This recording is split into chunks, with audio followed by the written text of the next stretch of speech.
Varicose veins కి సరైన చికిత్స కోసం సంప్రదించండి ఎవిస్ హాస్పిటల్. నమస్తే రమగారు. నమస్తే జయ.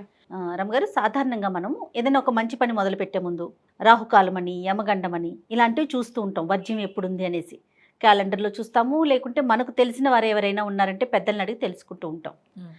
అయితే ఎలాంటి వాటికి వీటిని ఫాలో అవ్వాలి? ముఖ్యమైన పనులకే అంతే.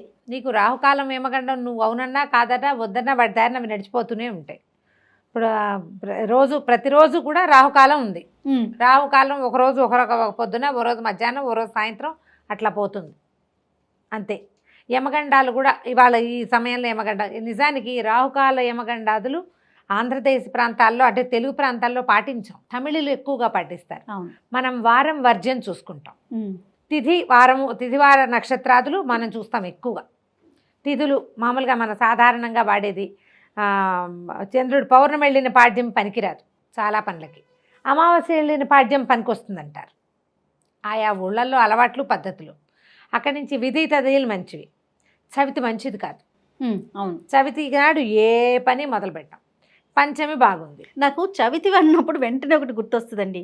వినాయక చవితి, వినాయకుడికి మనము ఏ పని చేసినా ముందు ఆయన పూజిస్తాము.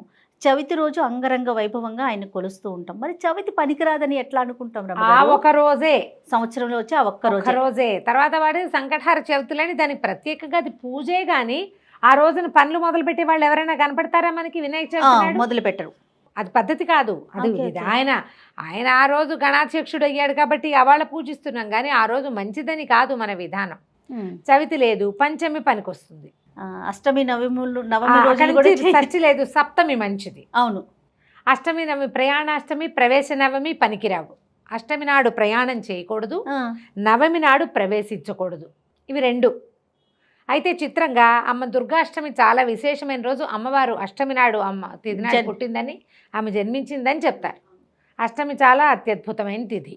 ఈ ప్రయాణాష్టమి, ప్రవేశ నవమి అంటే మళ్ళీ తిథులే కాదు. మనం ఎవరింటికైనా వెళ్ళినప్పుడు అమ్మాళ్ళ ఇంటికి వెళ్ళామనుకో, మనం వెళ్ళింది 8వ రోజున బయలుదేరదేరు. 9 నాడు బయలుదేరచ్చు, కానీ 9 నాటికి చేరకూడదు. 9 బయలుదేరి 9 చేరితే పనికిరాదు. మీరు అన్నట్లుగా ప్రతిరోజు చేసే పనులకి కాదు, ఇంపార్టెంట్ వర్క్స్ మాత్రం చూసుకోండి. ఆ కాస్త చూసుకోవడానికి పెద్ద ఇతరుల సహాయం ఏం అక్కర్లా. మన కంప్యూటర్లలోనో మీ ఫోన్లలోనో దీన్ని సెట్ చేసుకోండి. ఇప్పుడు నా రాశి ఏంటి, నా నక్షత్రం ఏంటి, నేను ఈరోజు ఈ పని చేయొచ్చా? ఇప్పుడు నా రాశి, నా నక్షత్రము, నేను పుట్టిన టైము, వీటిని రోజుతో కంపేర్ చేసుకోవాలి. పనులు ఎన్ని పోస్ట్ పోన్ చేసుకోవాలి? కానీ ఇలా చూసేవారు కూడా ఉంటారు రమ్మగారు. మీరా? నేను కూడా చూసుకుంటా. నాకు అలవాటైపోయింది. ఇప్పుడు నా ఉద్యోగం ఉంది, నేను నీ దగ్గరికి రావాలి, ఇక్కడ స్టూడియోకి రావాలి, మా టీవీకి వెళ్ళాలి, లేదా ఇంకో భక్తి టీవీకి వెళ్ళాలి. వీటికి ఏం చూడను నేను. వేటికి చూస్తారు? ప్రయాణం. అవునవును, ఒకసారి మీరు 1-2 సార్లు ఫోన్లో మాట్లాడుతుంటే చెప్పాను. నేను ఏదైనా ఊరు వెళ్ళాలంటే అక్కడ నేను సరిగ్గా పని చేసుకోవాలి. నేను వెళ్ళిన చోట నాకు దర్శనాలు బాగా అవ్వాలి, భోజనానికి ఇబ్బంది పడకూడదు. పిల్లలు ఎక్కడైనా పడిపోయి పైకి ఎక్కుతారు, మా వాళ్ళు కొండ కనిపిస్తే ఎక్కేస్తారు. ఎక్కడైనా దెబ్బలు తగలకూడదు, రక్తపాతం జరగకూడదు. ఎవరిది క్యాలిక్యులేట్ చేస్తారు? ఇప్పుడు ఊరు వెళ్తున్నారు మీరు, ఫర్ ఎగ్జాంపుల్ యజమానిది, డాక్టర్ గారిది అంతే.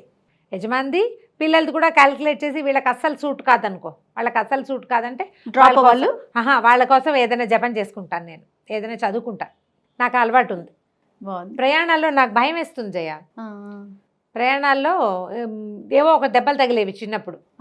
నేను ఒకసారి ఇది ఒక వాదం విని ఇది బాగుంది అని నేను ఇంకా మా ఇంట్లో వాళ్ళకి కూడా సరిగ్గా తెలియదు, నువ్వు తెలుసుకుని ఇప్పుడు అందరికీ తెలియజేసేసావు. టైం ధైర్యంగా ఉంటుందండి అలా అడిగి వెళ్తే? ధైర్యంగా ఉంటుంది, పిచ్చెక్కిపోకూడదు. నాకే తెలుసు కాబట్టి నేనేమంత కంగారు పట్టలేదు. యాక్చువల్గా నా ఫ్రెండ్ ఒక ఆవిడ, ఒక వల్లి గారు, తను కూడా అన్నిటికీ ముహూర్తం చూసుకున్నట్టు, ప్రతిసారి వెళ్ళేదానికి ముహూర్తాలు ఎందుకు అన్నాను నేను. తర్వాత నాకు అనిపించింది ఇది కూడా పాయింటే, మనం ఊరికే రోజు వెళ్ళే ఆఫీస్కి ముహూర్తం చూడకూడదు. ఏదైనా స్పెషల్ ప్లేసెస్కి సంవత్సరానికి 2 ట్రిప్లో 3 ట్రిప్లో వెళ్తాం. ఈ వెళ్ళిన చోట మనకు ఆహారానికి ఇబ్బంది కాకూడదు, ప్రయాణంలో ఏ పదనెసలు రాకూడదు. నేను దీనికి ఒకటి చెప్తాను జయ. చాలా కాలం క్రితం, ఇంచుమించుగా ఒక 10 ఏళ్ళు అయింది అనుకుంటున్నా, 9-8-10 ఏళ్ళు అయింది. మేము ఒక ట్రిప్కి బయలుదేరాం. యాక్చువల్గా మా కారులో మేము పట్టమని మా కారు వదిలేసి ఒక కార్ హైర్ చేశారు. డాక్టర్ గారు క్లినిక్ పక్కనే ఒక కార్లు హైర్ చేసేందుకు ఒక వీళ్ళు ఉన్నారనమాట. ఇన్నోవా తీసుకున్నాము. నేను, వీరు, 2 పిల్లలు, మా మరిది గారులు 2, అమెరికాలో ఉండే పెద్ద మరిది, ఇక్కడ ఉండే వేద పండితుడు రమాకాంత్, ఆఖరైన బయలుదేరాం.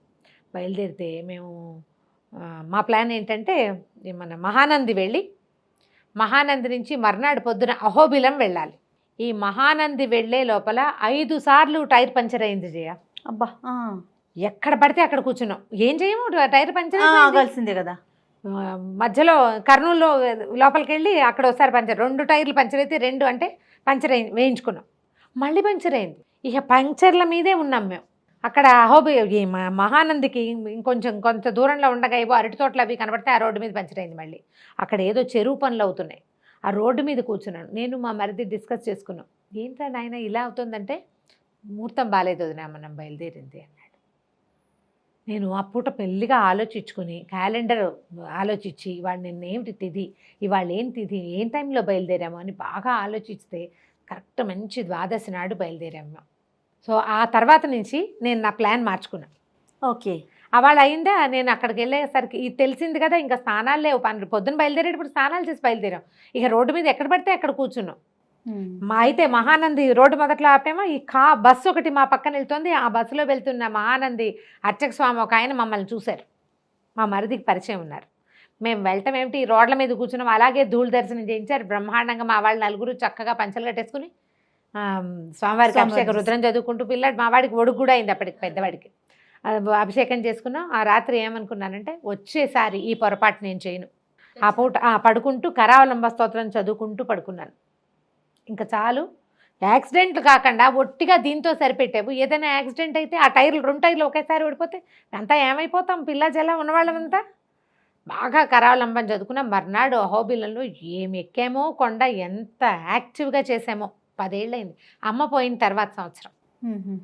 ఆ తర్వాత నుంచి ఎప్పుడు వెళ్ళినా నేను ఖచ్చితంగా తిథి వారికి సెట్ అవుతుందా లేదా ఈ నక్షత్రం అని చూసుకుంటూనే ఉన్నా. దాని ప్రకారమే ఆయనకి ఇప్పటిదాకా ఈ విషయం చెప్పలే. నేను ఈసారి చూసేస్తారు డాక్టర్. నేను డేట్లు అటు ఇటు జరిపేసి కరెక్ట్గా బాగుంది ఈ రోజు అనుకున్న రోజునే ఫిక్స్ చేసేసుకుంటా. మంచి పని. ఇప్పుడు ఒకసారి మనకు అలా తెలిసిందనుకో, ఆ తర్వాత నాకు అర్థమైంది నేను అలా అవస్థ పడలేదు. మా సొంత కారులో మేము ఎన్ని ప్రయాణాలు చేసాము. అవును, రెగ్యులర్ గా ఇంచుమించు 25-26 సంవత్సరాల నుంచి కారులోనే వెళ్తున్నాం మేము. ఎక్కడ ఎప్పుడు ఏమీ ప్రాబ్లము కాలేదు. ఈ కారులో అలా అయింది. సో మీరు నమ్ముతారు బలంగా? నమ్ముతాను. ఇప్పుడు చూడు ఎంత పెద్ద కథ చెప్పాల్సి వచ్చింది. ఆ తర్వాత నుంచి నేను సెట్ చేసుకున్నాక ఏవో చిన్నపని ఇబ్బందులు ప్రయాణాల్లో సహజంగా ఉండేవే తప్ప తీవ్రమైన ఇబ్బందులు అయితే నాకు ఎదురు కాలేదు. ఓకే, అందుకని ఇలా నేనేమనుకుంటానంటే ఇలా కొన్నిటికి పెట్టుకో. నేను ఇప్పుడు రోజు ఇక్కడికి వస్తానా? ఎలా కుదురుతుంది? నేను నీకు ముహూర్తం చూడకుండానే మొదటి రోజు మీ దగ్గరికి వచ్చాను. ఆ తర్వాత నుంచి వస్తూనే ఉన్నా. మా టీవీకి అలాగే వెళ్ళాను. ఎక్కడికైనా వెళ్ళినా కూడా అంతే. దీనికి ఏంటి, ఇది దైనందిన జీవితాలు రోజువారీ పూజ చేసుకుంటాము. రోజు శుభ్రంగా అన్నం తినేసే బయటకు వస్తాను. బయటకు వస్తూ అన్నం భోజనం తెచ్చుకుంటాను. ఈ జాగ్రత్తలు ఎలాగూ ఉన్నాయి. ఇలా ఎక్కడికైనా వెళ్ళి అంటే మన అదుపు లేని వ్యవహారం ఏదైతే ఉంటుందో దాని మీద కొంచెం జాగ్రత్త పెడితే తిథివార వర్జ్యాలు మనం చూసుకోవచ్చు. రాహుకాలము చూసుకోవచ్చు, యమగండము చూసుకోవచ్చు, అమృత ఘడియలు ఎప్పుడున్నాయో చూసుకోవచ్చు. మనం పెళ్ళిళ్ళకి ముహూర్తాలు తప్పనిసరి మనకి. అవునండి. తర్వాత ఏమో ఈ ఉపనయనాదులకి, ఒడుగులకి, వాటికి ముహూర్తాలు తప్పదు. ఆ తర్వాత ఏమో ఒకవేళ పిల్లలు పెద్దవాళ్ళు అయితే టైం బాగుండకపోతే కొంచెం వాళ్ళ పేరుని ఏదైనా అభిషేకాలు చేయించుకుంటాము. రైట్ రామ్ గారు, నమస్తే. నమస్తే.